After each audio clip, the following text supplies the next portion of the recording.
Quisiera que nuestra conversación de hoy tuviese un carácter muy íntimo. Yo diría que tuviese carácter eslámico. Pues de una u otra manera todos estamos conectados o vinculados con algunas ramas de la jerarquía. No vamos a discutir el nivel asrámico, ni vamos a discutir la elevación espiritual de cada uno de nosotros. Simplemente remarcar de que estando aquí y ahora y en estas circunstancias es porque existe una vinculación arrámica. Y naturalmente, para introducirnos en esta vinculación, quisiera recordar que todos estamos buscando lo mismo. Quizá lo busquemos por unos caminos distintos, quizá de acuerdo con otros estados de conciencia, pero efectivamente todos buscamos el Santo Grial de la conciencia.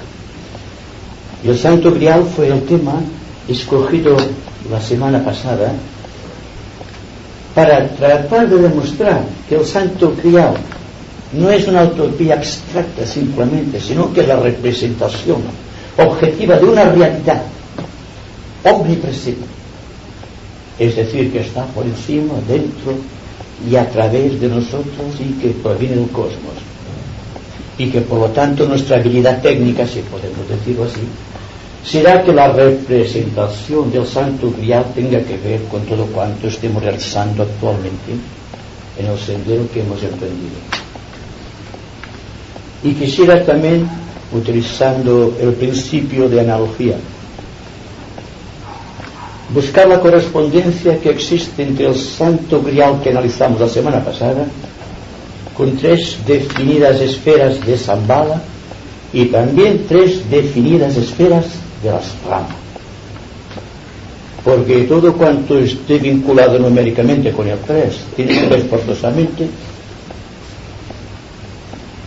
con el cuerpo físico, con el cuerpo emocional y con el cuerpo mental.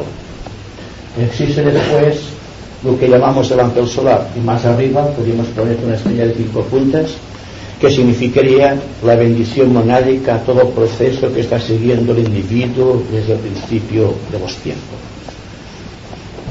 Démonos cuenta que cuando hablamos de las esferas de Shambhala, cuando tratamos de introducirnos en los misterios, nos damos cuenta inmediatamente de aquella gran ley que un maestro tibetano define como la ley esotérica de la independencia cósmica, por la cual estamos tratando de buscar el destino del hombre partiendo del destino de los dioses. No podemos comprender el microcosmos sin comprender el macrocosmos, y viceversa. Son correspondientes, ¿verdad? Entonces, el Santo Grial, que es la figura mítica, mística y simbólica de todos los buscadores, ya fuesen los caballeros templarios, los caballeros de la tabla redonda, los argonautas del rey Argos que buscaba el velocino de oro, ya puede ser lo que buscaban los ismaelitas del Islam, ya sea lo que buscan todos los buscadores espirituales del mundo, es siempre el cuerpo de misterio simbolizado en la copa. La copa mística del Santo Grial proviene de la tradición histórica, si es que la historia es real, porque nosotros no hemos creado la historia que se fundó hace 2000 años, que atribuye al símbolo de la copa aquella copa de oro que José de Arimatea utilizó para que la sangre que se vertía de las llagas de Cristo se introduciese en esta copa. Y luego esta copa, según se nos dice, fue guardada en cualquier lugar o rincón del planeta, y que de allí irradiaba la luz, el poder y el amor que todos estamos buscando. En realidad, ¿es esto así? ¿Es esto la historia? ¿Tiene algún fundamento místico? Los símbolos tienen siempre un contenido místico. Y el símbolo de la copa es utilizado indistintamente por todas las grandes religiones del mundo. En el misterio de la Eucaristía en el cual existe la hostia, que es el cuerpo misterioso de misterios, y el vino, que representa la sangre de Cristo, no significa otra cosa que la vida del Logos que se está vertiendo sobre la copa del ser humano o de la copa del universo. Entonces, el símbolo es real si tenemos en cuenta que existe un plano físico, un plano emocional y un plano mental, un plano causal y luego encima un plano espiritual. Y todo esto es lo que estamos buscando, ¿verdad? Partimos de la copa mística, estamos tratando de ser conscientes en cada uno de estos niveles, y entonces vertemos toda la sabiduría, todo el conocimiento que hemos absorbido a través del tiempo para crear las grandes analogías que existen con el cosmos. Y vemos entonces que cuando hablamos de esos tres niveles, y hablamos también cuando nos referimos a los tres primeros niveles de la naturaleza, que existe un malla de los sentidos, que existe un espejismo astral y que existe una ilusión mental, estamos refiriéndonos al trabajo que constituye para el individuo surgir triunfante del plano físico, del nivel emocional y del nivel mental, para pasar al plano lúdico, representado por la hostia, siguiendo el plano álmico por la estrella de 5 puntas, que es la representación mística del hombre perfecto. Y entonces vemos que todo cuanto estamos buscando tiene una razón de ser. Es decir, que todos buscamos lo mismo, que es la purificación de los vehículos o la transmutación de la materia en espíritu, lo que buscaban los alquimistas del pasado, que buscaban a través de cualquier metal vil su conversión en oro. Realmente aquella transmutación alquímica pertenecía únicamente al plano físico. Yo les estoy hablando de un plano netamente espiritual, y que por lo tanto la razón de ser de todo este contenido, de todo este cuerpo de misterios, es el trabajo que estamos realizando aquí y ahora, y en todos los momentos del día y de la noche. Estamos tratando de ser conscientes del nivel físico, en el nivel emocional y en el nivel mental. Y ahora se nos presenta la opción de ser conscientes en el nivel público. Y ustedes dirán, ¿cómo es posible? Si todavía estoy luchando en el plano físico, ¿cómo yo puedo pretender tener una vinculación siquiera leve con el plano público, con el plano de la unidad? Existe esta posibilidad por una gran determinación de carácter cósmico tomado por Sanat Kumara, el Señor del Mundo. El año 1825, en un cónclave secreto de la jerarquía, que se repitió después en el año 1925 para ver qué es lo que había pasado, y se resultaba efectivo. Durante todo este tiempo un sinfín de guerras y calamidades aparentemente se habían arrojado sobre la tierra. Aún quedan frescas en la memoria las llagas de la guerra del 14 al 18, que no terminó, porque después continuó, porque continuaba todavía la progresión de Shambhala. Y ustedes preguntarán, ¿es que el Sanat Kumara es insensible al dolor humano? Solamente existe algo que quisiera que analizásemos juntos, y es que esotéricamente tiene más importancia la vida que la forma. Si podemos evitar que la forma cristalice, si podemos hacer que la vida avance más rápidamente, lógicamente tendremos que intensificar el esfuerzo, intensificarlo hasta un extremo tan grande que podamos decir que realmente se nota que estamos progresando. Esto es lo que fue realizado durante la guerra, pero parte de esta energía o una energía parecida fue la que hundió la Atlántida en los océanos, en la profundidad de los océanos. Porque cuando existe cristalización, tiene que venir una apertura prodigiosa del primer rayo, y entonces existe lo que aparentemente es un dolor para la humanidad. ¿Acaso el parto no significa un dolor? Sin embargo, la vida está triunfando siempre a través del dolor. Lo que interesa es darnos cuenta de que podemos evitar que el parto hacia la luz de la humanidad sea menos doloroso.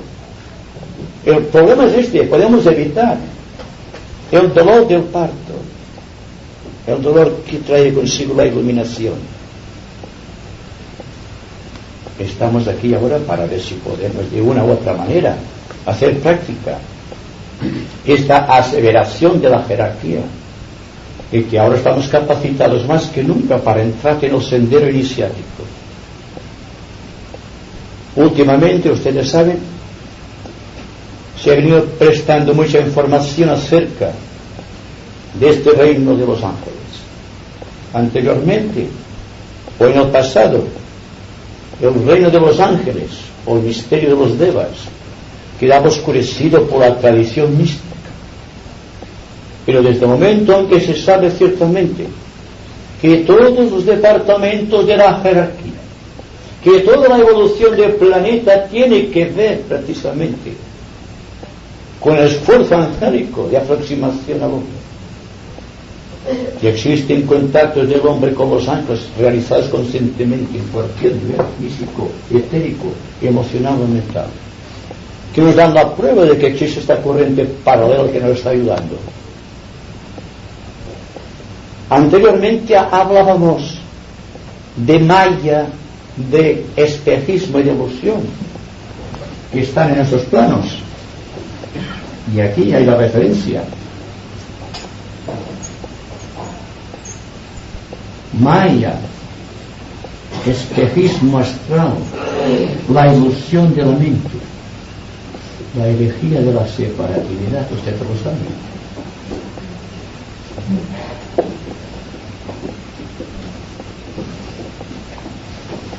Y decíamos que maya, espejismo e ilusión, que condicionaban la vida del hombre aquí en la tierra,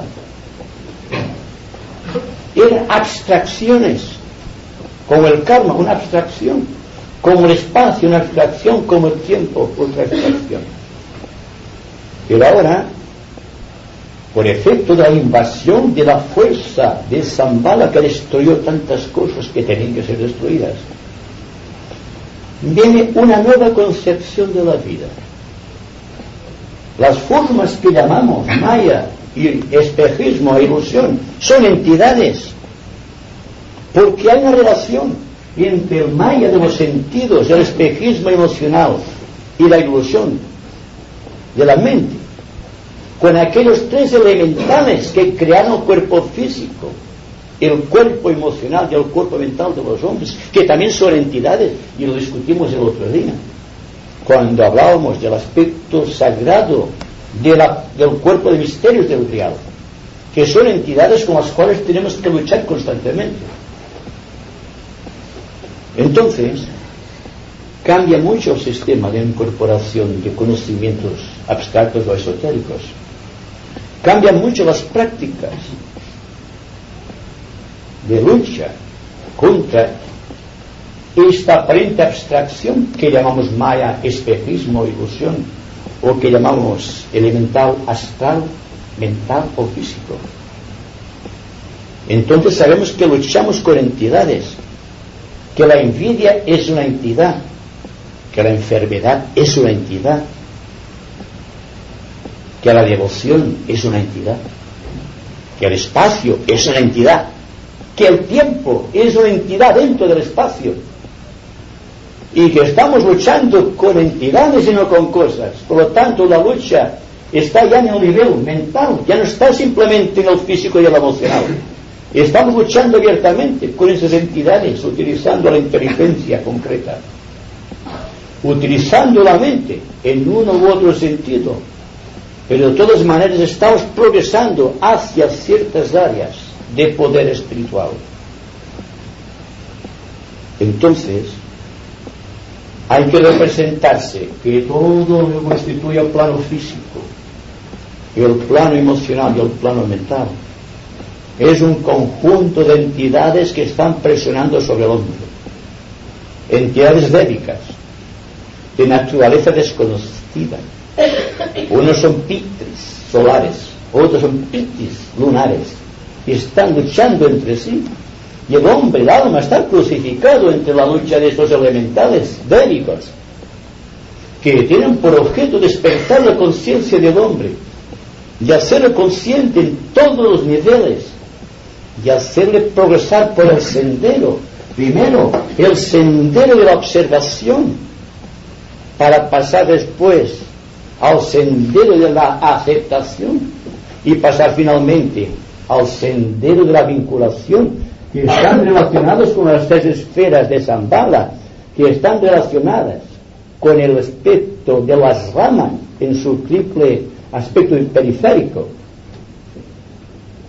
Ahora estamos, pues, en un momento crítico de la historia de la humanidad, de la historia espiritual del planeta, mediante el cual se nos ofrece la oportunidad de pasar más allá, de atravesar el cáliz y llegar a penetrar dentro de esta hostia sagrada que constituye, junto con todo esto, el cuerpo de misterios de la divinidad que tiene reservado para el hombre.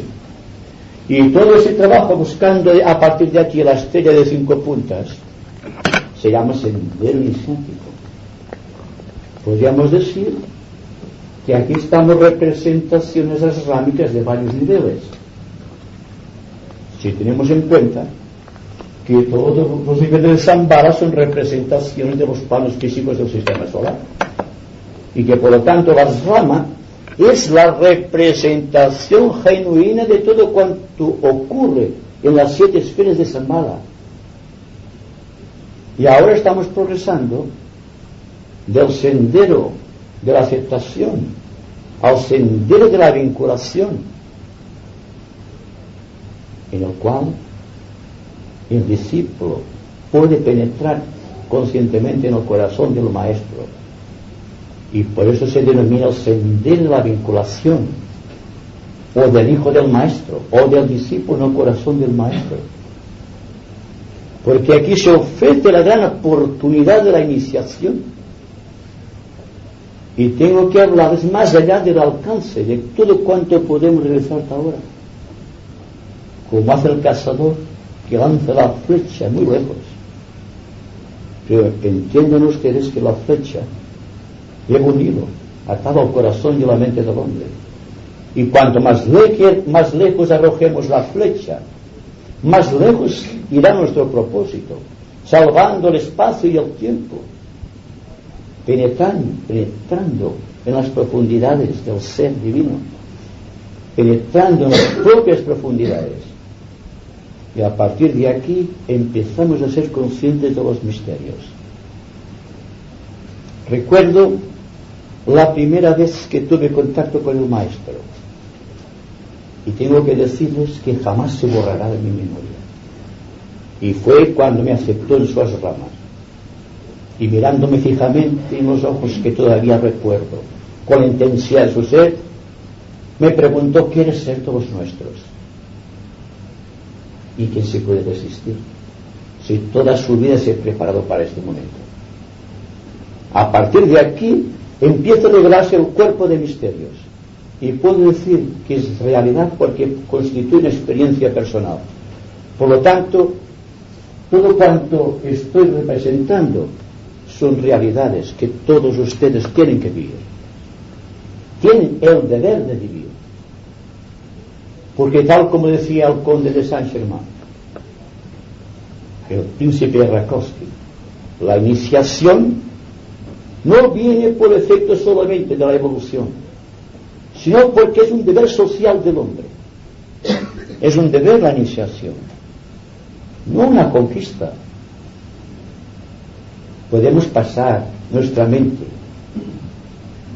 de la simple observancia a las disciplinas, tratando de ser mejores cada día, tratando de purificar los cálices para que pueda ser contenido por el Verbo, y pues pasando a la convicción de que estamos introduciéndonos diariamente en misterios iniciáticos, y que esos misterios están aquí y ahora, están por doquier y allende todo cuanto podemos nosotros imaginar. Estamos traficando con realidades, no con sistemas ni disciplinas. No es que tratemos de ser mejores, sino tratar de afirmar constantemente esta verdad dentro de nosotros. Porque si así lo hacemos, el cuerpo de misterio seremos nosotros. Y cuando el misterio se introduzca en nuestro corazón y nos haga conscientes de la realidad espiritual que todos estamos buscando, nos convertiremos en unos testigos de la luz y en servidores del plan. Es decir, hay que insistir mucho sobre este punto. El conocimiento esotérico, por importante que sea, no tiene valor si no puede ponerse en práctica. Ustedes dirán, aparentemente existe una paradoja entre tirar la flecha muy lejos y es que quedas esperando la realidad que está introduciéndose en nosotros. Pero es que realmente aquella flecha que lleva un hilito atado a nosotros es el antacarana, es aquel hilo de luz, aquel puente de arco iris lleno de las cualidades más hermosas del ser, que se están creando cada vez que estamos haciendo un acto en favor de la jerarquía, en favor de la humanidad, y que por lo tanto no constituye una abstracción, por cuanto si somos conscientes veremos que cada momento estamos evolucionando, que somos conscientes de otras dimensiones, que vamos viviendo otros niveles, que tenemos más comprensión, que tenemos más amor, que tenemos más voluntad de ser y de realizar. Y al llegar a este punto, todo cuanto sucede es lógico, es la propia vida tratando de unirse a nosotros por las leyes místicas de semejanza. Es decir, cuando estamos aquí en representación mística, subjetiva y grupal, estamos constituyendo una copa de misterios. Recuerden ustedes las palabras de Cristo: doquiera estén reunidos dos o más en mi nombre, yo estoy con ellos. Porque cuando existen dos personas que buscan a Dios y se juntan, están creando el Santo Grial. Y el Santo Grial siempre es la representación de la ciudad de las 7 puertas, o sea, Shambhala. Siempre estamos tratando de acercarnos a Shambhala. Cuando estén en meditación, recuerden que están constituyendo una copa de misterios y que existe planeando encima de ustedes la hostia sagrada, el cuerpo de misterios que desde el principio de los tiempos está tratando de introducirse en sus corazones. Entonces, sus meditaciones, sus contactos de grupo, su vida entera se convertirá en el Santo Grial. La conciencia está establecida sobre suelos de eternidad. Ustedes vivirán más allá de sí mismos. Y en algunas etapas del sendero, ustedes perderán la mente, perderán todo cuanto tienen. Y sin embargo, continuarán viviendo y progresando. Significa que cuando Madame Blavatsky decía que la mente es la matadora de lo real, estaba advirtiendo sobre la falacia de la mente discriminativa. Cuando se hace demasiado discernitiva, cuando todo lo pega al conjunto de pensamientos concretos o de comprensión concreta, cuando existen unas inmensas perspectivas abstractas que están aguardando la actividad del pensador.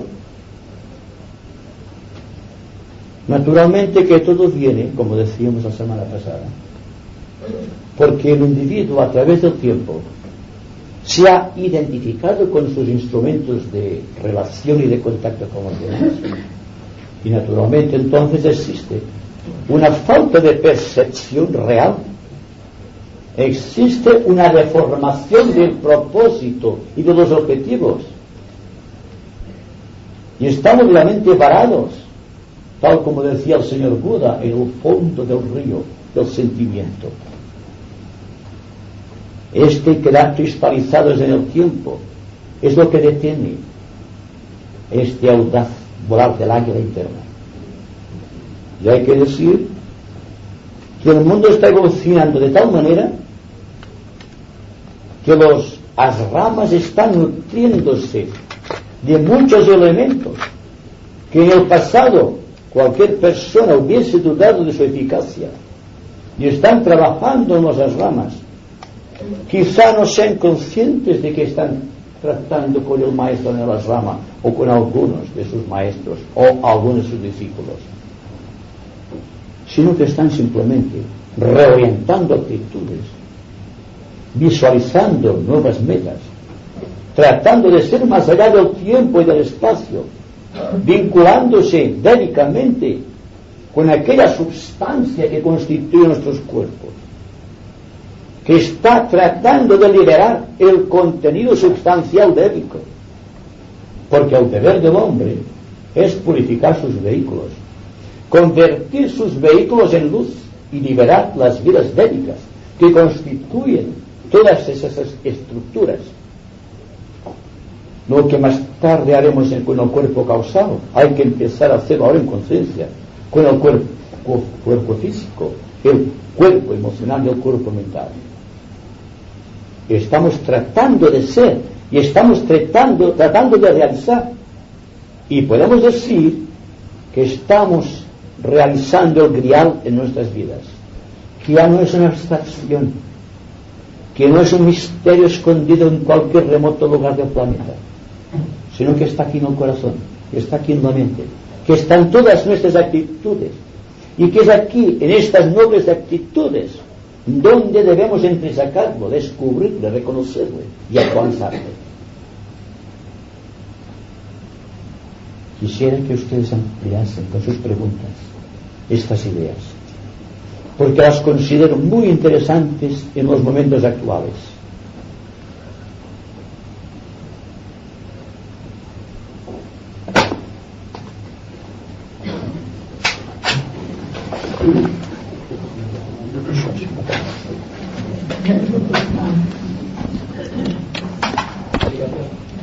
Atención.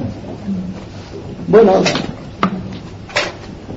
usted sabe que nunca estamos atentos, o estamos atentos solamente en forma circunstancial, cuando la vida entera, con toda su programación psicológica, exige una gran atención.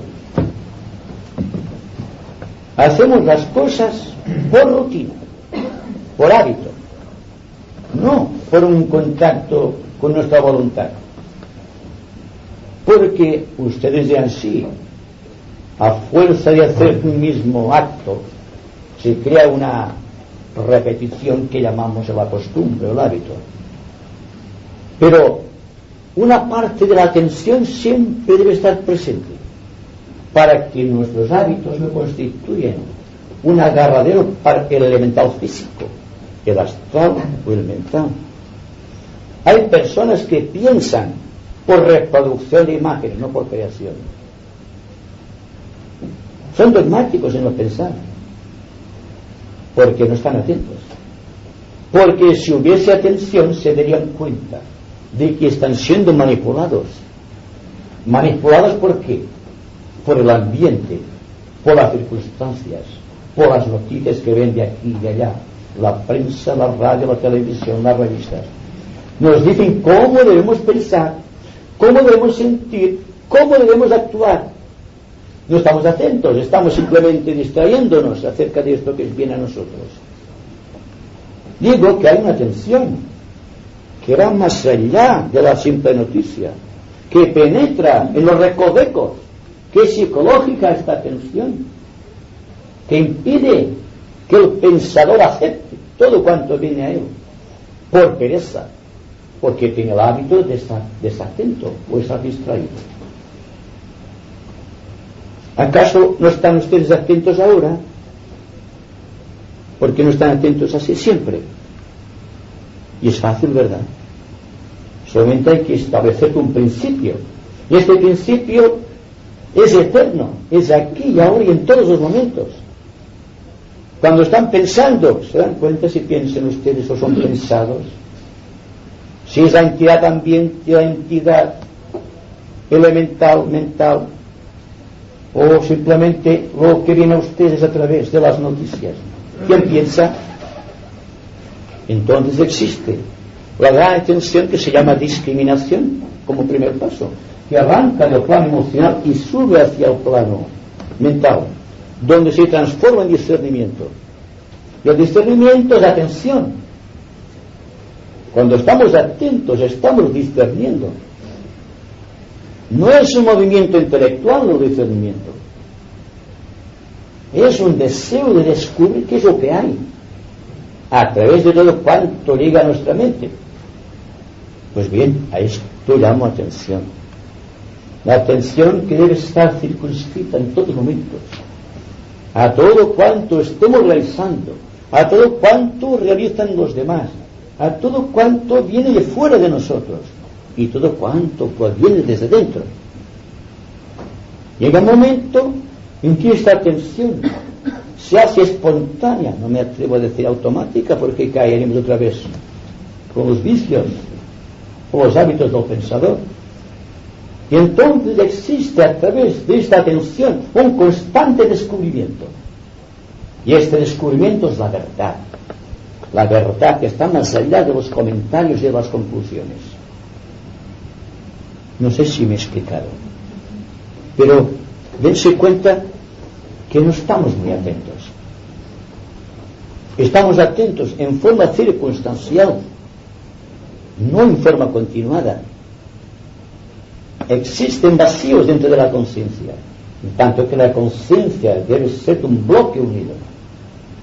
Pues si así no hacemos, jamás descubriremos nuestra vinculación con el grupo asrámico, que es nuestro grupo egoico, ni sabremos nada de lo que existe dentro de la hostia sagrada, y menos todavía de la estrella que constituye la luz que nos ilumina, que es la representación subjetiva o simbólica del ángel solar.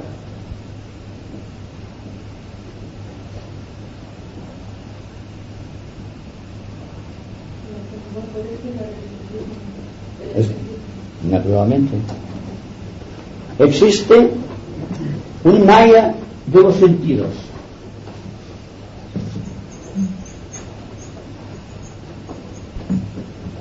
Y existe un espejismo astral, que es una desfiguración idéntica a la que sucede, no sé si se da en la copa,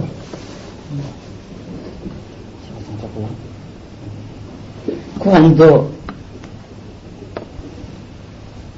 viene una pajita dentro y la vemos así, ¿verdad? Ustedes ven que existe una desviación.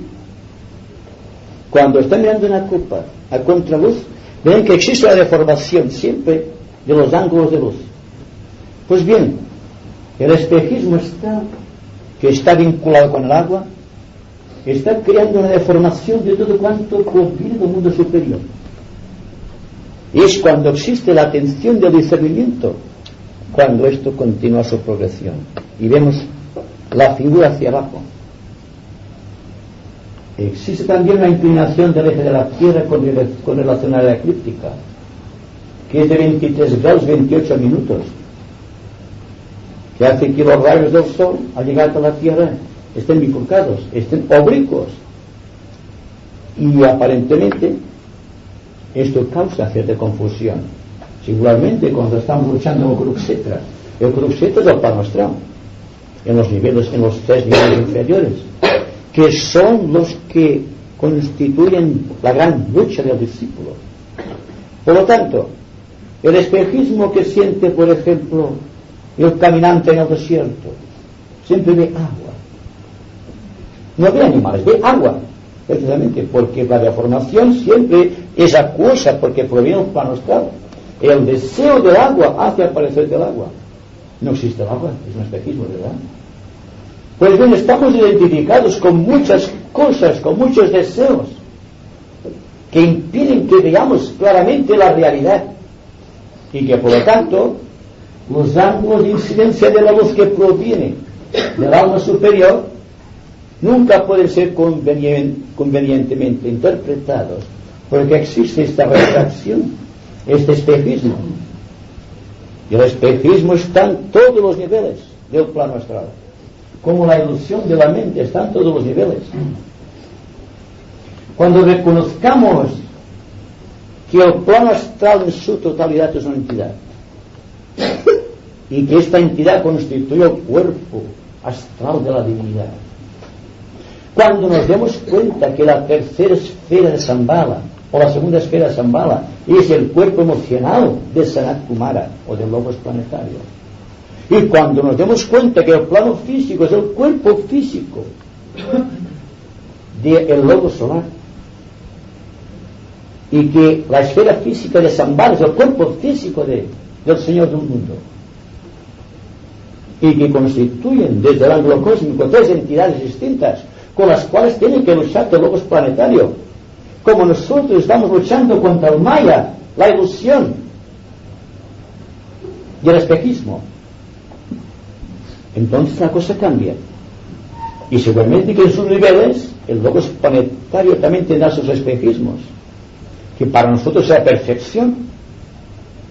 Pero ¿qué pasará si miramos al logos planetario desde el logos cósmico? Es lo mismo que sucede cuando un adepto está mirando al pequeño discípulo, con sus defectos y con todos sus karma arrastrándolo a través de las edades. ¿Te das cuenta? ¿Sí? Nos has hablado de la pureza del cuerpo físico, la pureza del cuerpo astral, la pureza del cuerpo mental. ¿Podrías explicar qué entiendes por esta pureza de estos tres planos? ¿Pureza? ¿Y cómo conseguirla? Bueno, la pureza existe siempre en el propósito. Nosotros, sea cual sea nuestra evolución espiritual, estamos siguiendo un propósito definido, el propósito de la divinidad de nosotros. El Dios, a través de nosotros, está tratando de realizar algo que constituye un aspecto kármico de su vida. Cuando nosotros hablamos de pureza, siempre vamos a buscar el aspecto físico de la pureza. No buscamos el dominio de lo elemental y la conversión por transmutación de ese elemental en luz. Eso es pureza. No es lo que hacemos, ¿verdad?, sino el propósito por el cual lo hacemos. Entonces la pureza está en el propósito, no en su relación con la materia, sea la materia del plano físico, la materia del plano astral o la materia mental. Todo es materia, es un plan de objetividad. Anteriormente dijimos, creo, o en la vez pasada, que donde hay pureza no hay disciplina, y donde hay disciplina puede haber pureza. El hombre es puro por su propósito, y el karma tiene que ver con el propósito. El propósito puede ser fallido por las circunstancias ambientales, por el karma, por lo que ustedes quieran. Lo que no puede tolerarse en el discípulo es que pierda la fe en su propósito, porque en tanto exista propósito habrá purificación constante de sus vehículos. Quizá no se note ni en un día, ni en un año, ni en una vida quizá, y quizá también en una serie de vidas. Pero cuando empezamos a desenmascarar a los elementales, cuando nos disasociamos de ellos, empieza el proceso de purificación. Porque con nuestro propósito no alimentamos ya la substancia que constituye el cuerpo o el elemental. Y esto va para la mente. ¿Qué es la pureza mental, por ejemplo? Hablamos de pureza. Cuando el pensador se disasocia de su pensamiento, empieza a ser puro el pensador, porque está empezando a liberar al elemental mental que constituye su cuerpo mental. Cuando el cuerpo emocional es puro, cuando el deseo que pertenece a la vida délica que constituye el cuerpo astral se siente disasociada del senciente, del que siente, del sensible, del yo a través de aquel cuerpo. Entonces existe en aquel cuerpo un propósito simplemente. Y el propósito en el cuerpo astral se desarraiga del deseo crudo y se convierte en aspiración.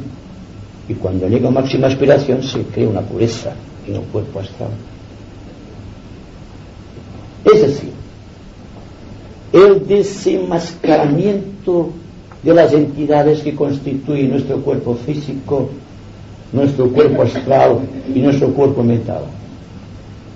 Y finalmente, cuando alcanzamos la pureza en el plano causal, cuando aquel cuerpo de luz creado hace 18 millones de años se desintegra por acción del pensador, existe una pureza. En tanto exista el cuerpo causal, no hay pureza en el cuerpo causal. Pero cuando Flate y Kundalini se unen en el corazón del ángel solar, se produce la desintegración de la hostia sagrada y queda solamente la estrella, iluminando tanto el cuerpo mental y el emocional como el físico. Y aquello yo le llamo pureza. No la pureza que entiende el mundo, porque el mundo vive de espejismos y de ilusiones. Y esotéricamente no podemos vivir de ilusiones ni de espejismos, sino que hay que vivir completamente de acuerdo con la ley del propósito por el cual existimos, por el cual vivimos y dentro del cual existimos y tenemos el ser. ¿Cuándo el hombre es puro? En la mente, cuando no piensa. ¿Cuándo es puro emocionalmente? Cuando no tiene deseos. Y el cuerpo físico, cuando somos puros, cuando nos importa tampoco el cuerpo, que lo dejamos a merced de los ángeles solares. Los pitis solares han sido vencidos. Entonces, ¿qué queda? Queda yo manifestándose con toda su pureza en aquel cuerpo.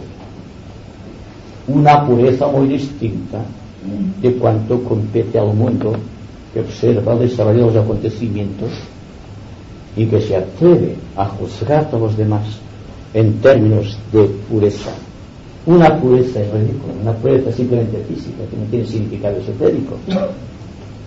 Entonces hay que mantenerte al propósito de ser y de realizar en todos los momentos. Es decir, que no hay que buscar la pureza, sino que la pureza venga a nosotros. Porque dense cuenta, el deseo más impuro lleva parte de propósito. Pero el deseo de Dios, que es la parte más abundante del propósito en el cuerpo astral, tendrá que dejar de ser un día. Es decir, hablando en términos emocionales, ¿qué es lo que nos aparta de Dios? El deseo de Dios, ¿verdad? Porque nosotros y Dios siempre hay una lucha en tratar de acercarse, un deseo. Será muy puro, pero no será la pureza. Será la unión a través de una aspiración emocional sostenida. Cuando nos hacemos unos con el Creador, cuando Dios piensa a través de nosotros, cuando Dios siente a través de nosotros, cuando Dios actúa a través de nosotros. Ahí está el gran problema que Shakespeare no pudo tratar de aclarar completamente en To Be or Not To Be de Hamlet. ¿Se dan cuenta? Entonces, lo que decíamos antes de la atención, con la atención gobernamos los elementales y por la atención nos hacemos unos con el propósito que es Dios en nosotros.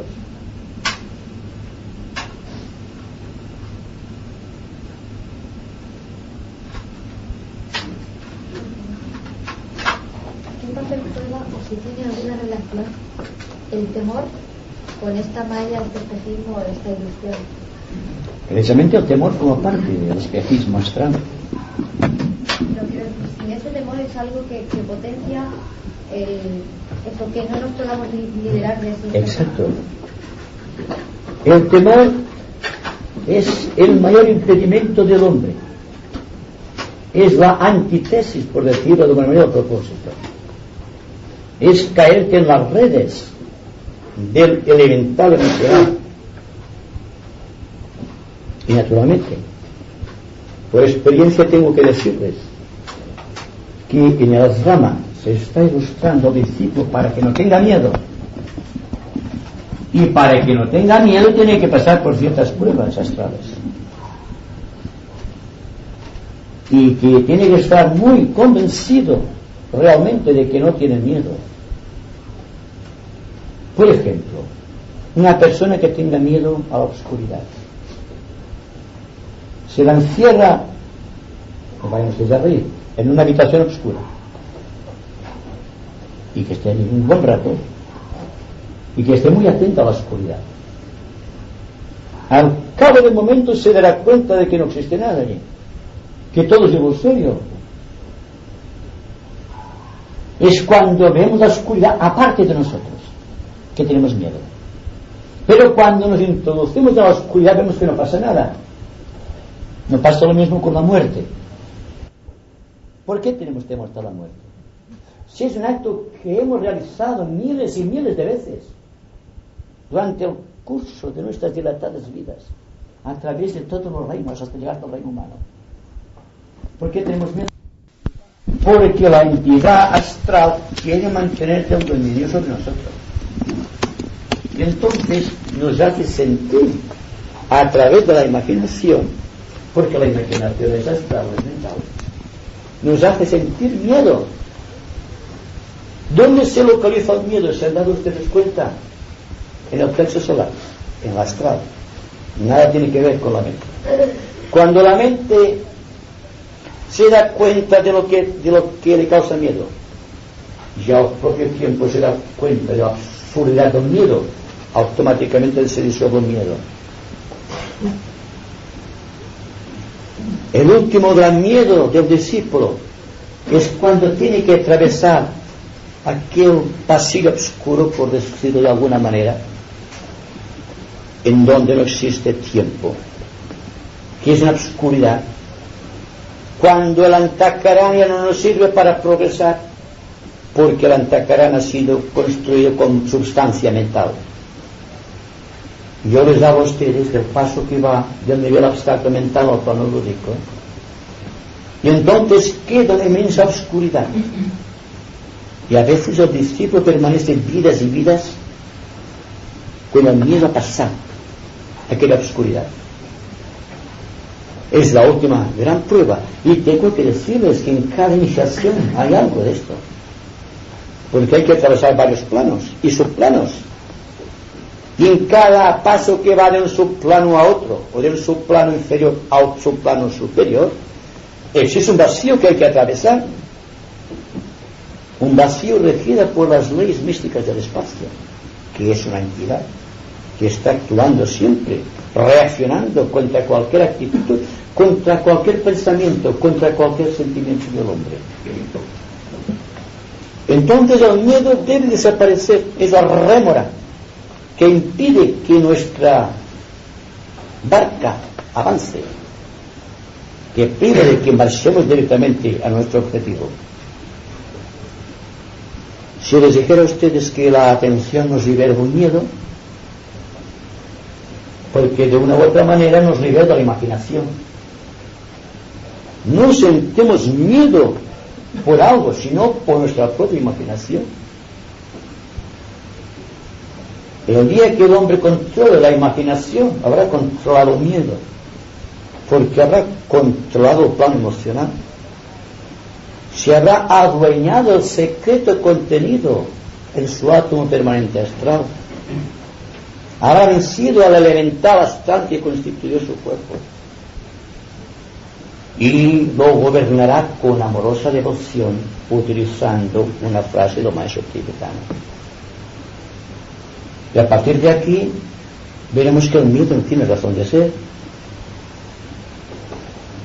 Si vemos que la oscuridad no tiene ningún fundamento, cuando estamos arrastrando la oscuridad, Hagan una experiencia. Tienen miedo a la oscuridad, enciérrense en un cuarto oscuro, no pasa nada. Porque la propia oscuridad barrerá su imaginación y se darán cuenta de que no existe nada. Y el miedo cuando existe la oscuridad y en lo que está observando la oscuridad. ¿Se dan cuenta? Lo mismo sucede cuando la persona tiene miedo de quedarse en pensamientos, porque cree que es su aniquilación psicológica. Yo digo a ustedes que se puede vivir tranquilamente sin pensar, es decir, controlando el vehículo mental, en el sendero de la vinculación. Cuando el discípulo está en el corazón del maestro, está capacitado para pensar o para dejar de pensar a voluntad. Significa un control completo del cuerpo mental. Es cuando conquista tres grandes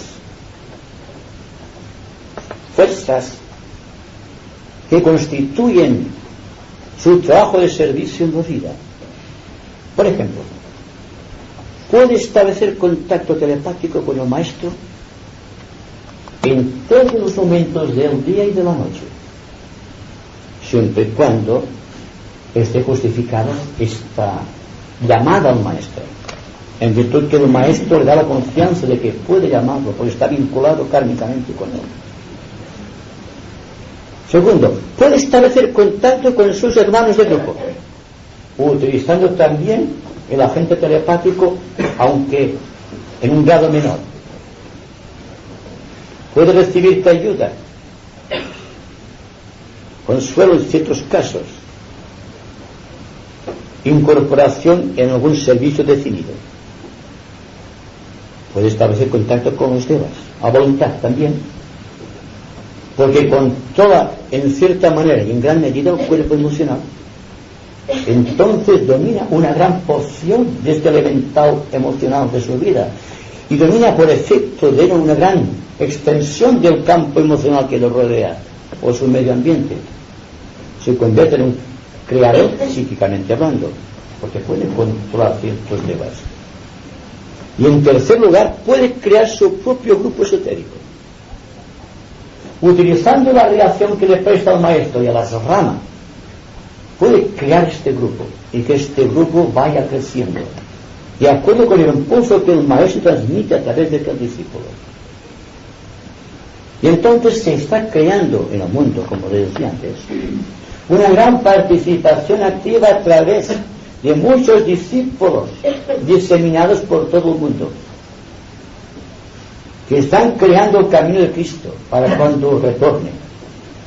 Y es un suceso que hay que considerar inminente, que no depende de los astros, no depende del aspecto astrológico de la cuestión, sino que depende del propósito unificado de todos los discípulos, de todos los iniciados y de todos los seres humanos de buena voluntad en el mundo, capaces de interpretar la ley en alguna medida. Por esto hay que ser optimista. De no ser así, el mundo hubiese sido destruido por cualquier hecatombe atómica. Cuando el año 1825, en el concilio centenario de Shambhala, se puso en práctica un gran experimento que tenía por objeto hacer que la energía de la Osa Mayor penetrase directamente por Shambhala de la manera sin pasar por la jerarquía. Sabía la jerarquía, sabía Shambhala que se exponía a la reacción de los hombres. La reacción se produjo y vinieron todas las guerras hasta el año 1925. Después, en el año 1925, al siglo de haberse propuesto o de haberse puesto en práctica la actividad, la jerarquía Shambhala reconoce que el experimento ha tenido éxito. Se ha aumentado el número de los asramos de la jerarquía. O bien, que el número de asramos de la jerarquía ha aumentado su intensidad. Se han creado una serie infinita de grupos esotéricos en el mundo. y todos cuantos se aparten de la ley, pues todos estos que estamos viendo por doquier, estas corporaciones que surgen al amparo de inconfesables motivaciones, pero que nada tienen que ver con el impulso de la vida a través del ser que llamamos ser humano, sino que han sabido interpretar la fuerza de la ley y están trabajando en dirección opuesta a la que marcó Sanat Kumara en su vida. Sin embargo, el esfuerzo ha tenido éxito y ustedes se dan cuenta progresivamente en sus vidas, en su destino kármico, cuánto están transformándose. Sean sinceros, sean honestos, verán cómo están avanzando rápidamente. Están entrando en la corriente, una corriente de la cual ya no se puede volver, y esta corriente les lleva directamente a ustedes a la casa del Padre, les lleva a Shambhala, les lleva al centro de su propio corazón, y esto hay que aceptarlo porque es la realidad.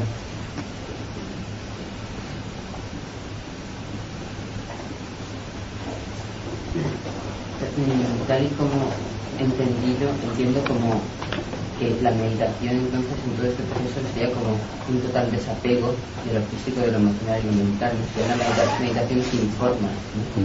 Entonces, pero cuando utilizamos la gran invocación, utilizamos el Om, esto de alguna forma son formas, para la redundancia. Lo encuentro, mi mente concreta, digamos, ve en esto una contradicción. ¿Me lo podrías aclarar? Sí.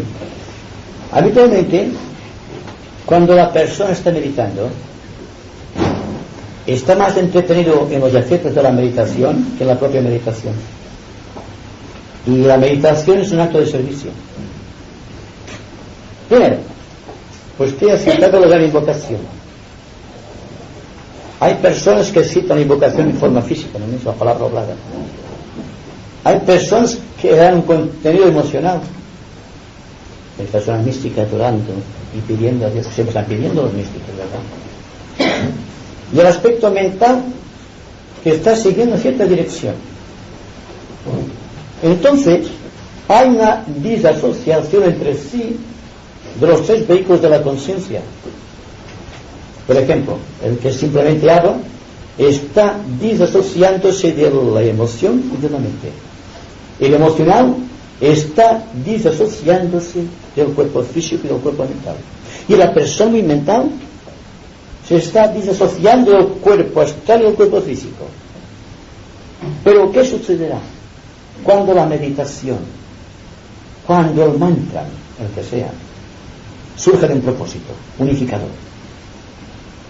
Se da cuenta de que en tanto se está recitando el mantra, parece como si fuésemos ángeles que recitasen a través de uno. No es uno que recita el mantra ya, sino que es Cristo mismo que lo está recitando a través de usted. Y cuando estamos meditando lo mismo, si meditamos disasociándonos de la meditación, estaremos meditando correctamente. Si estamos muy atentos, estamos meditando, y sin embargo no estamos pensando. Hay que verlo con mucha profundidad quizá, para que veamos la diferencia. Cuando existe intención o propósito, la palabra hablada, mantra hablado, viene seguido por una cualidad, que es el cuerpo emocional, y por un propósito, que es la mente. Entonces se crea un silencio absoluto en el pensador. Y cuando surge el mantra, es un mantra verdadero, porque el yo está ausente. Entonces es este el que presenta el mantra. Sin darnos cuenta, estamos creando un cuerpo de misterios. Al decir que hay que estar atentos, porque en la atención existe un total equilibrio del ser. La copa, esa pared absorbida por la fuerza de la intención, esto se sumerge dentro, y encima de esto está brillando la estrella de 5 puntas del hombre realizado. Es decir, podemos pensar aparte del pensamiento, podemos sentir aparte del sentimiento, podemos actuar aparte del cuerpo, es decir, disasociados completamente de los vehículos. cuando podamos decir, mi cuerpo actúa, mi deseo va en ciertas direcciones que yo no quiero seguir, y mi mente piensa, y no yo pienso, o yo siento, o yo actúo, que es cuando empezamos a disasociarnos de los vehículos que estamos manipulando para expresar nuestra alma. Entonces nos damos cuenta de que no es un contrasentido. Un mantra, el Om, por ejemplo. El Om es un misterio iniciático. No sabemos mucho del Om, lo estamos pronunciando simplemente, sin tener en cuenta que no tenemos que pronunciar el Om, sino preparar todo nuestro aparato fonético para que el Om transmita lo que tiene que transmitir. La mayoría de nosotros está emitiendo mantras que hay que entobarlo, están haciendo así siempre. ¿Verdad o no es verdad? Hay que desaparecer esa tendencia para que el Om se pronuncie por sí mismo, porque es una fuerza cósmica que está ahí. Porque en tanto esté el universo creándose o persistiendo, es porque el Creador está pronunciando este Om ininterrumpidamente. Si todos meditásemos aparte de la meditación, o bien sería señal de que no hay necesidad de meditar, porque estamos meditando las 24 horas del día, o que durante el momento de la meditación tenemos la gracia de estar aparte de la meditación, observando la meditación. ¿Qué es lo que pasa con el proceso de recapitulación que preconizan muchas escuelas esotéricos de entrenamiento espiritual? Tú analizas todo cuanto has hecho durante el día y entonces serás consciente de lo que has hecho bien y lo que has hecho mal. Si procuramos hacerlo siempre bien, no habrá necesidad de hacer una recapitulación. Claro, como sabemos, pasó con la confesión. Como vamos a confesarnos, ya está. Pecaremos tanto el día por la noche, nos confesaremos y todo, sí, terminó ya. Pero no, aquí no, esa astucia no sirve para el yo superior, ¿eh? Entonces estamos repasando lo que hemos hecho mal. No estamos liberando nuestra vida, estamos atrayendo la atención hacia hechos que pasaron y de los cuales no tenemos siquiera la oportunidad de arrepentirnos, porque ya pasó ya. Así que todo el proceso, digamos, religioso y místico basado en el arrepentimiento es falso. Desde un principio es falso el arrepentimiento, porque la persona que hace sufrir a otra, aunque la perdone, no puede evitar el sufrimiento. Pasó, ¿verdad? Está escrito una vez para siempre. Ha creado karma. Pues bien, ¿para qué estamos reproduciendo el karma en la recapitulación? Y hay muchas escuelas, y quizá sea una escuela preparatoria para las personas corrientes. Y yo me atrevería a decir que no somos personas corrientes, porque estamos aquí ahora por algo, ¿verdad? Y otras personas están meditando en los cines seguramente, o en otros sitios. Estamos aquí. Y esto significa que realmente estamos trabajando internamente. Y para mí esto es algo tan hermoso que realmente me doy cuenta de la afirmación de los maestros de que el corazón de la humanidad tiene gran pureza. Y cuando se dé cuenta el hombre que es puro, empezará a demostrarlo. La pureza de la intención, me refiero.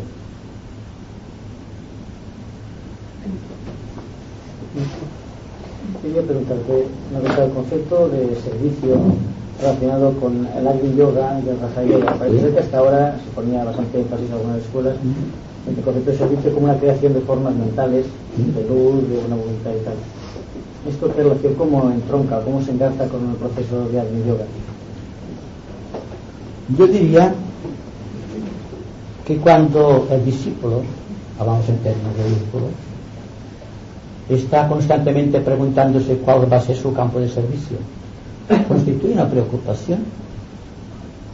Yo tengo amigos míos que considero discípulos que tienen problemas de cómo van a servir, o problemas físicos, o problemas sexuales, porque no es discípulo.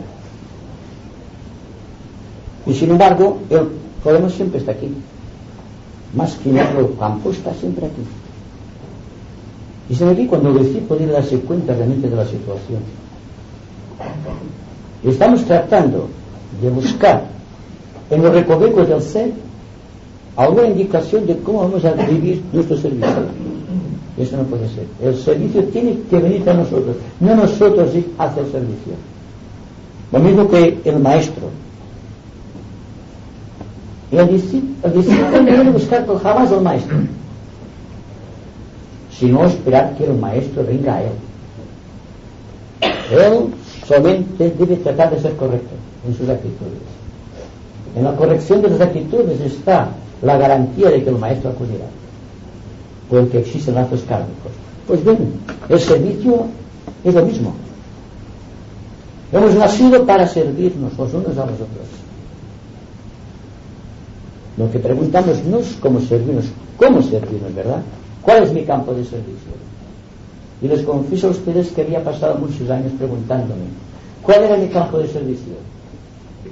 Constituía para mí una preocupación. Hasta que el maestro me dijo, cuando dejes de preocuparte, saldrá el servicio. Y me dejé de preocupar. Y desde entonces sé cuál es mi campo de servicio. Y lo mismo que me pasó a mí, tiene que pasar a todos ustedes, porque es la ley. El servicio vendrá kármicamente establecido y no tiene facultades de espíritu. No me refiero a un campo de servicio profesional, aunque a veces puede serlo, sino de la manera como puede ser ayudada la jerarquía dentro de la humanidad. A esto se le define esotéricamente el campo de servicio. Entonces, no es buscando, por ejemplo, las capacidades que surgen al analizar, por ejemplo, el mapa astrológico, que tiene ciertas características y ciertas capacidades, que a veces son de índole profesional simplemente, no capacidades de servicio. Pero cuando hemos atravesado la gran barrera y estamos en este nivel, cuando la jerarquía para nosotros es una realidad y no una posibilidad, cuando el maestro no es una ilusión, sino que es algo objetivo, entonces surge el campo de servicio. Mientras tanto, hay muchos servicios que podemos hacer. No el servicio jerárquico o el servicio asránico, sino todo cuanto podemos hacer. Seamos un ciego por la calle y le acompañaremos para que atraviese y le darle un servicio. O si hay una piel de Platón, la separaremos para que alguien no se haga daño, empezando con el filo. Pero estas cosas que son delicadezas de la vida social, nada tiene que ver todavía con el campo de servicio, que es aquel servicio para el cual nuestra alma nos está preparando hace mucho tiempo. Y estamos atravesando, por ejemplo, la línea del discipulado en probación, pasamos al de aceptación y vamos al de vinculación. Aquí es donde se define el campo de servicio. Y tengo que decirles que al propio tiempo este campo de servicio se convierte en el sendero iniciático. Lo que decimos, por sus frutos los conoceréis, tiene que ver con el campo de servicio. Mi mirado fruto de un árbol es el servicio que da el árbol a la humanidad. Las flores es el servicio que da la planta siempre para la humanidad. Y me pregunto si nosotros somos menos que las plantas y que los árboles. Bien, también tenemos que fructificar. ¿Y nuestro campo de servicio cuál será? Esperemos, expectantes, veremos. El servicio vendrá a su debido tiempo. No, repito, no los pequeños servicios ocasionales que tienen que ver con el karma familiar, profesional, por ejemplo, o el karma social ambiental, sino algo más. Es que algo más. Y este algo más es lo que está presente aquí ahora también. Porque está presente siempre en todas partes y en todos los momentos. Quisiera hacer una pregunta. ¿No crees que habrá muchas personas que habrán pasado por la vida creyendo que no han hecho nada, no han sido útiles siempre? ¿No es quizá dentro de la propia sencillez que da la espontaneidad del servicio a todos los niveles? Y es lo que puede dar toda una vida. Pero yo lo que tengo miedo de que muchas veces nos pasamos la vida esperando un servicio que sea de una magnitud determinada. Y puede ser que a cada uno de nosotros nos incumbra un servicio de esos que no se saben nunca, que no se pueden ver jamás. Por eso creo yo que habrá muchas personas que han pasado por la vida sirviendo siempre y ellos mismos lo saben. Puede ser cierto, ¿verdad? Sí, sí. El área de servicio. Estoy diciendo que existen servicios ocasionales, que muchos de nosotros hemos trabajado creciendo en pequeños servicios ocasionales para llegar a un servicio creador para la raza. Es decir, vencer una dificultad, por ejemplo, o varias dificultades en nuestra vida, nos está preparando para vencer las dificultades kármicas de última hora, cuando estamos ante el dintel de la puerta iniciática, cuando tenemos que hacer una gran decisión. Entonces sí, entonces el símbolo de la balanza, donde Osiris, tal como se decía en la teología, digamos, de egipcia, está pesando el corazón de los candidatos. Y aquellos que han servido mucho, aquí sí que podemos pesar los actos ocasionales, porque tuvo que volcarnos. Todos aquellos actos tienen su peso, su fundamento. Y podríamos decir, ampliando la cuestión, que la suma de todos los actos de servicio que hemos realizado en el transcurso de las edades está empezando a crear el camino del servicio ashrámico, o del sendero que conduce a la iniciación. No se niega al servicio. Aquí estamos hablando de un servicio a la jerarquía. Y yo creo, sinceramente, que aquí estamos realizando un servicio pequeño, grande, no espectacular, porque la gente siempre busca la espectacularidad. No hablamos de espectacularidad, hablamos de servicio práctico, concreto, objetivo. Y esto podemos hacerlo siempre. Hay servicios que no se ven, servicios humildes, internos. Es la preparación del discípulo para entrar precisamente en el campo de servicio de la jerarquía. Bueno, eso lo veo bien. Entonces, a nivel técnico, no me sé expresar, pero quería preguntar una cosa. Si existe alguna entidad autónoma, o sea, no material, que quiera apartar al hombre del camino de la verdad. ¿Hay tanto? Hay tres. No se espante. Por los que he hecho, no. No lo escuches un momentito, creo que sé por dónde va. Hay la entidad maya, la entidad especismo y la entidad ilusión. Vamos a aclarar la cuestión. En el transcurso del tiempo, cuando el hombre se hizo autoconsciente en virtud de la individualización, existe un permanente o una permanente reacción de los éteres a los pensamientos de los hombres.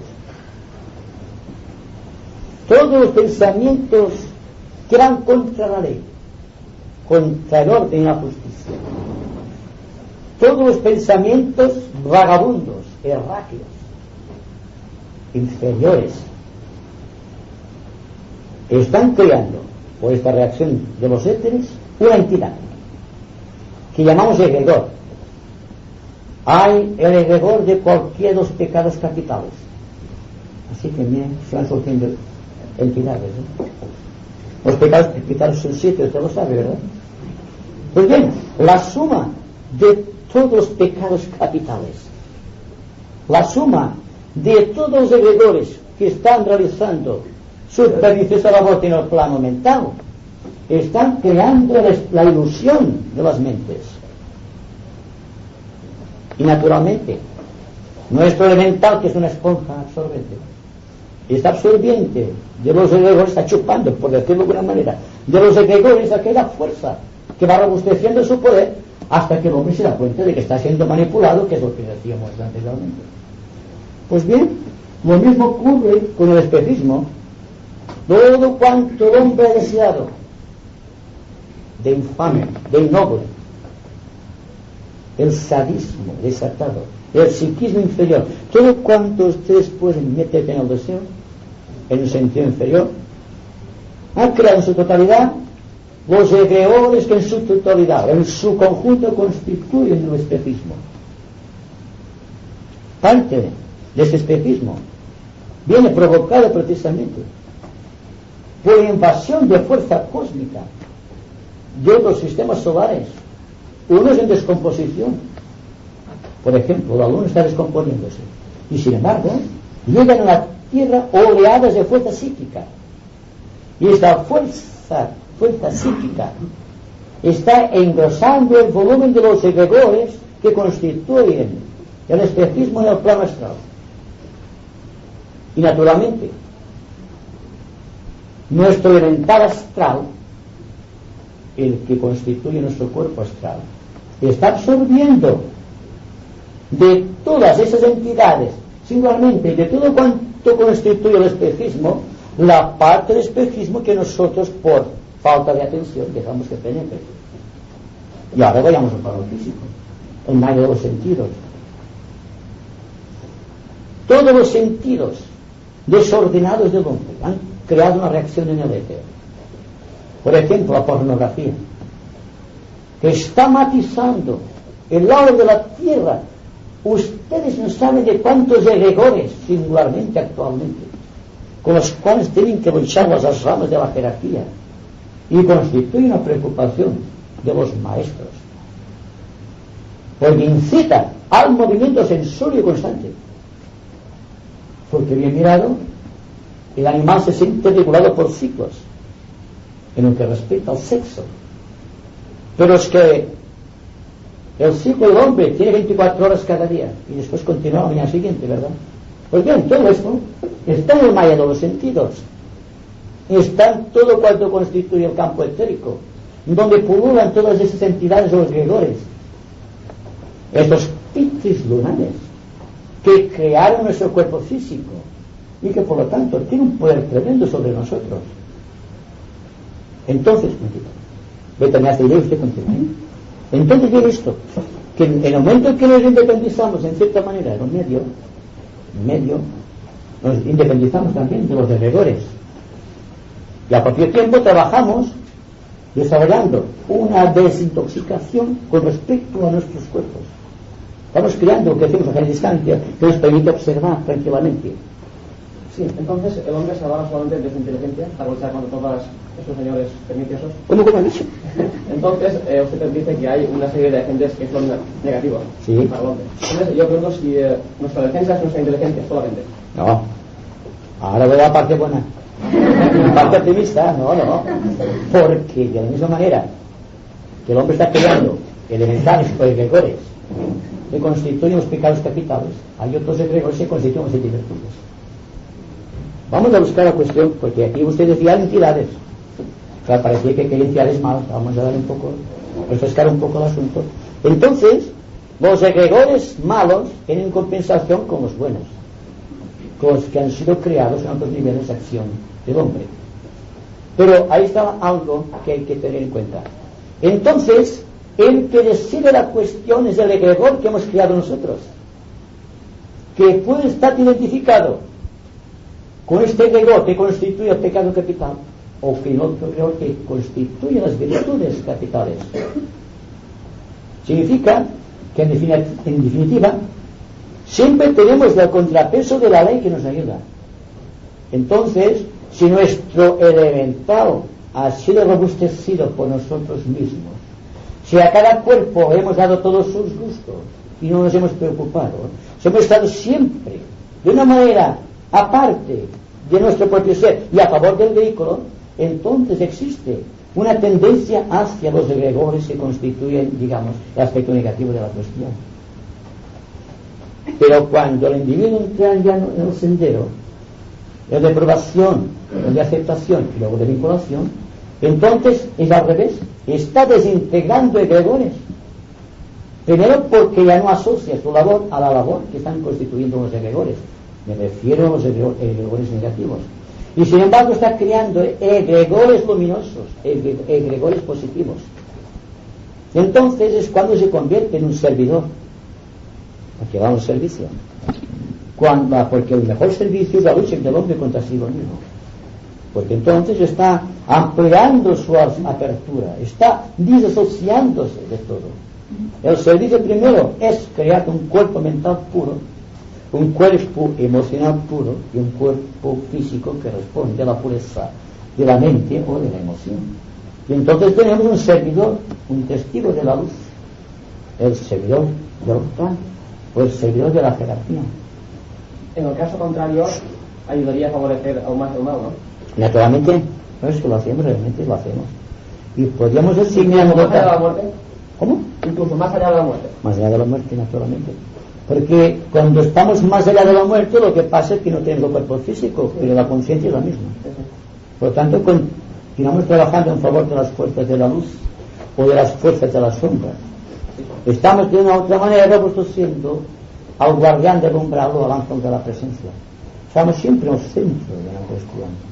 Por lo tanto, cuando Buda decía, cuando estés atravesando en medio de los opuestos, sabrás lo que es la verdad. No estás ni en favor ni en contra, estás sujeto a tu propia ley. Y esta propia ley es la que te da el campo de servicio y que te lleva a la iniciación. No hay que matarte a uno para favorecer al otro, sino equilibrarlo simplemente. Como esto. La luz es el equilibrio entre los polos positivo y negativo. No es una lucha entre dos polos, es una composición natural surgida de una armonía, no en un contraste, no en una lucha. Por lo tanto, la luz nos da el ejemplo de cómo hay que trabajar. Hay que buscar el equilibrio, no la lucha. Hay que buscar la pureza, no la disciplina. Los ejercicios son muy buenos cuando existe un propósito muy bien definido. Pero, ¿existe realmente este propósito definido? Tú vives, no tú vives, ¿verdad? Estamos ahí en la misma cuestión, ¿cierto o no cierto? Se me está marchando. Pregunto si se puede buscar solo, o sea, caminar solo, o este es aconsejable o peligroso. ¿Marchar solo? ¿Como almas o como personalidad? No, buscar una verdad. Es que la verdad hay que conquistar la conciencia por sí mismo. Ni el propio maestro puede darte la verdad. Es una conquista del tiempo, a fuerza de trabajar dentro de tu ser. Yo lo que me refiero es que ahora estamos en grupo hablando de... Entonces algo es un esfuerzo personal. Cuando estamos mucha gente reunida, al constituir técnicamente, pero es que usted va técnicamente, al constituir técnicamente más pilas energéticas, habrá más potencia. Entonces es más el que individualmente podamos ver mejor la verdad, podamos mejor establecer contacto con la divinidad. La pregunta es si, por ejemplo, reflexiones de uno mismo, de uno solo, sin comentar con ningún otro la misma cuestión. O sea, que uno se haga sus reflexiones. Pregunto si podría ser peligroso. ¿Andar solo? Sí, puede ser.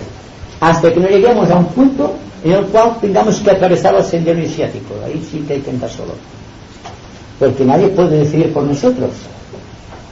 Pero cuando estamos en el sendero que va de lo inferior a lo superior, durante todo este trayecto estamos estableciendo vinculaciones de grupo.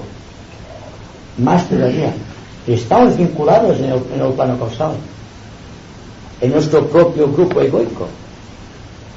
De ahí somos conscientes como almas. Pero aquí en nuestros mundos somos conscientes como almas en encarnación. Y si tenemos un propósito que va definiéndose, la suma de todos los propósitos constituye los grupos organizados de buena voluntad que conocemos. Los demás no me interesa hablar de ellos. Hablo de grupos que están siendo una especie de prolongaciones de las ramas. Todo esto significa que estamos ahora entrando precisamente en el meollo de la cuestión. Estamos tratando, quizá por vez primera en nuestra vida, de buscar el camino que llega a ser completamente solitario, pero que hasta el momento solamente podemos recorrer en grupo. Me explicaré más concretamente. El grupo o el sendero, o el grupo que constituye el sendero de aprobación, hay que olarlo en grupo. El sendero de aceptación hay que olarlo también en grupo. El grupo se desasocia un poco y empezamos a tener contacto ya con la jerarquía o con elementos de la jerarquía, pero siempre en grupo.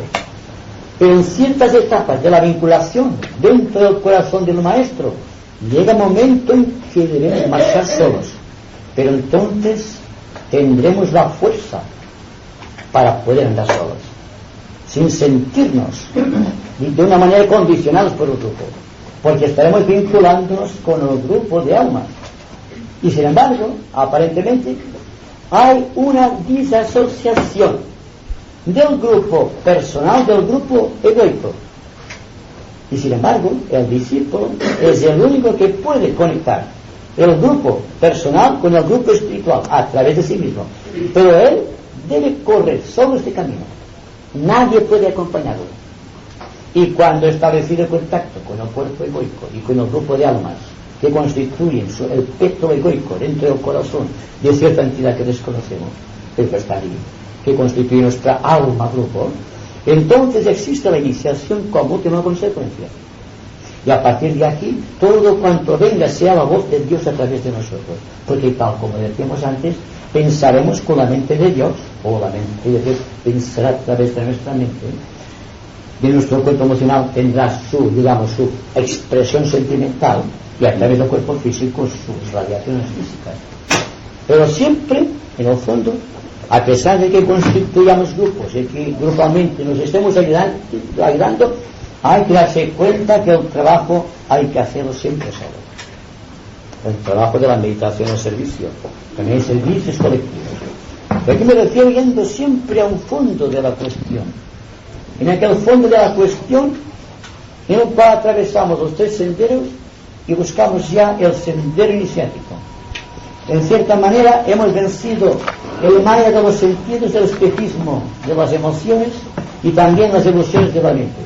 Entonces viene la gran ilusión que hay que vencer, el temor, que decía la señorita. Este temor es el que hay que vencer, que se convierte también en una entidad del temor.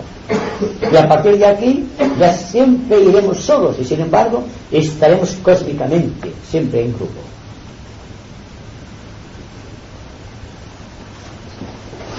Ahora por favor, Vicente.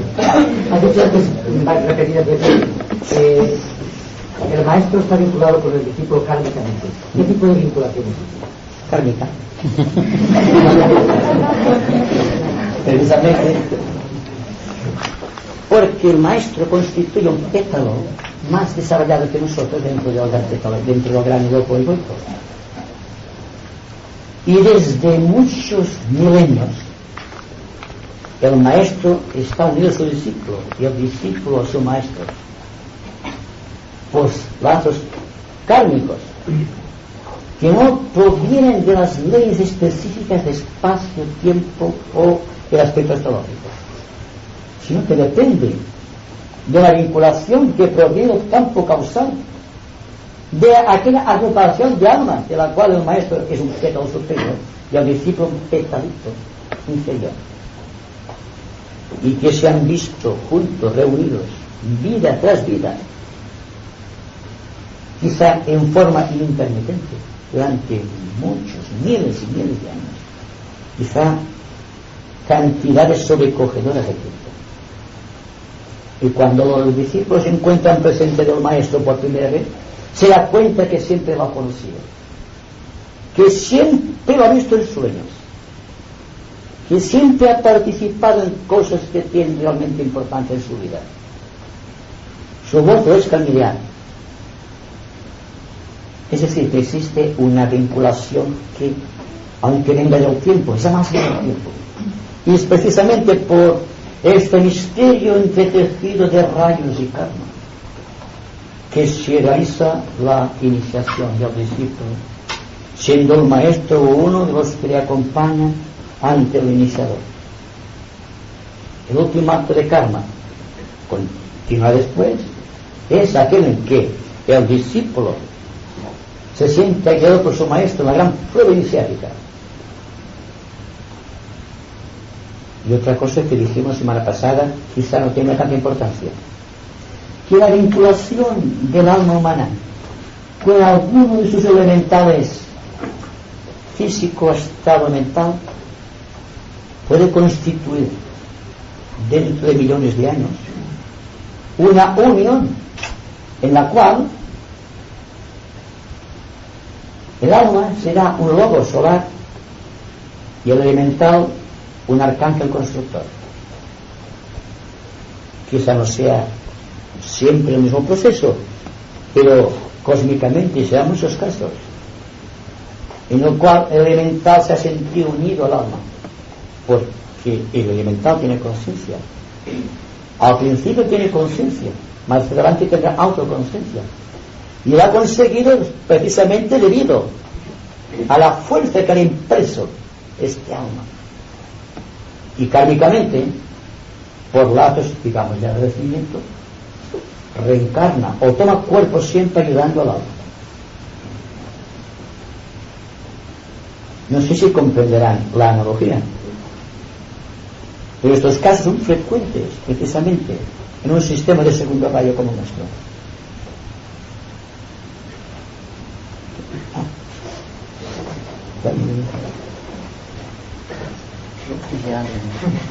Hay un asunto que creo que es muy importante, sería para todos aclarar qué diferencias hay entre el yo superior, la tríada superior, Atma Buddhimanas, los átomos permanentes de Atma Buddhimanas y el ángel solar y el pensador. Esto es lo que implica una conferencia completa. Pero precisamente es que hay mucha duda, lo digo porque se ha escrito mucho y bueno, ahora con la aparición de lo del ángel solar hay confusión entre el alma y el ángel solar y todo. Vale,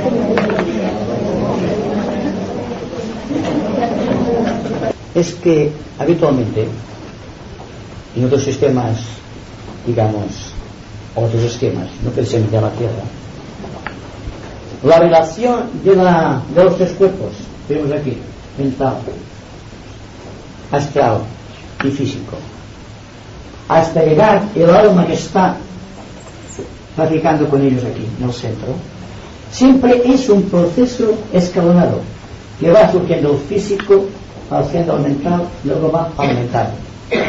Y el hombre adquiriendo progresivamente conciencia de cada uno de los tres cuerpos. Cuando esto se ha realizado, ¿verdad?, tenemos una entidad que funciona conscientemente. Esto es lo que se hace en otros esquemas.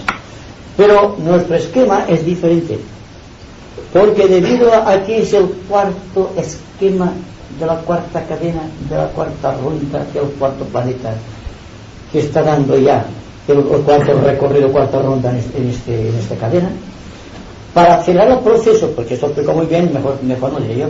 Entonces, para acelerar el proceso, viene un elemento, y este elemento se sitúa en el centro, entre el alma en encarnación, o que va ascendiendo, o la mónada encarnada en esos tres mundos, y el proceso que llamamos de individualización acelerada, que es una especie de iniciación.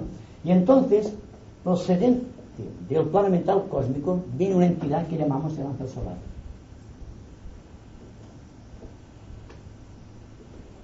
Y este ángel solar tiene por objeto conectar el aspecto inferior del hombre con la tríada espiritual.